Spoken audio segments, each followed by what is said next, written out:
পশ্চিমবাংলার মুখ্যমন্ত্রীকে সোশ্যাল মিডিয়ার মাধ্যমে আমি অবগত করতে চাইছি, আপনার দলের অনেক এমএলএ এমপি অনেক মন্ত্রী আছে, ওরা দিনের বেলায় বিজেপি, দিনের বেলায় তৃণমূল, রাত্রির বেলায় ওনারা হচ্ছে পাঁড় আরএসএস, পাঁড় বিজেপি।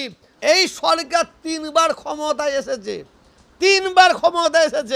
এই সরকার ক্ষমতায় আসার জন্য মূল ভূমিকা হচ্ছে সংখ্যালঘু মুসলমানদের। সেই সংখ্যালঘু মুসলমানদের মূল ভূমিকা সেখানে দেখেন নগণ্য এমএলএ প্রার্থী দেওয়া হয়, সভাধিপতি নাই, সভাধিপতি নগণ্য, পঞ্চায়েতের মেম্বার নগণ্য। কেন, কিসের জন্য? পশ্চিমবাংলার মুখ্যমন্ত্রীকে সোশ্যাল মিডিয়ার মাধ্যমে আমি অবগত করতে চাইছি, আপনার দলের অনেক এমএলএ এমপি অনেক মন্ত্রী আছে, ওরা দিনের বেলায় বিজেপি, দিনের বেলায় তৃণমূল, রাত্রির বেলায় ওনারা হচ্ছে পাঁড় আরএসএস, পাঁড় বিজেপি।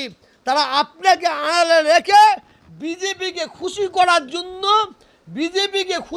জন্য আরএসএসকে খুশি করার জন্য রাজনীতির প্রত্যেকটা জায়গায় মুসলমানদের নগণ্য করে দিচ্ছে, মানে ছোট করে দিচ্ছে, যাতে বিজেপি দেখে খুশি হয়।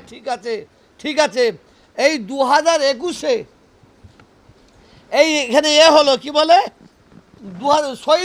শহীদ দিবস পালন করা হলো 21শে জুলাই, ওটা শহীদ দিবস পালন করা হলো। শহীদ দিবস নাম করে শহীদদের পরিবারকে অপমান করা হলো।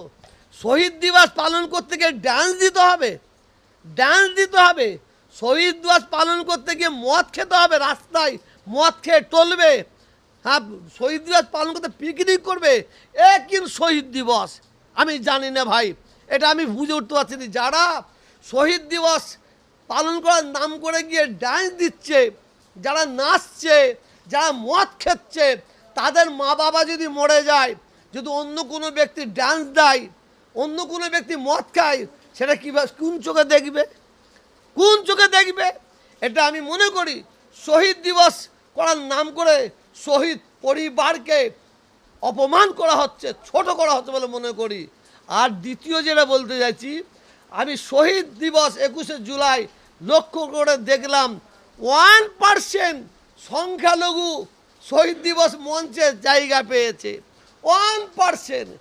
আর মাটির তলায়, অর্থাৎ মাটির নিচে পায়ের তলায় 80% মুসলিম, তারা পায়ের তলায় জায়গা পেয়েছে।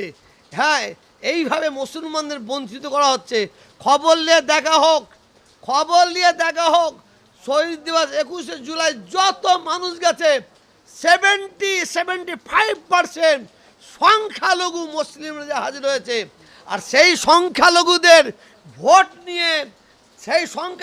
ভোট নিয়ে এমএলএ হবে, এমপি হবে, সভাধিপতি হবে, সভাপতি হবে, প্রধান হবে। আর সেই সংখ্যালঘুদের বঞ্চিত করা হবে, এটা মেনে নেওয়া যাবে না। আমি বলবো সংখ্যালঘুদের সংখ্যা অনুপাতে তাদের প্রত্যেকটা রাজনীতির জায়গায় তাদের স্থান দেওয়া হোক, এটা আমার দাবি থাকবে।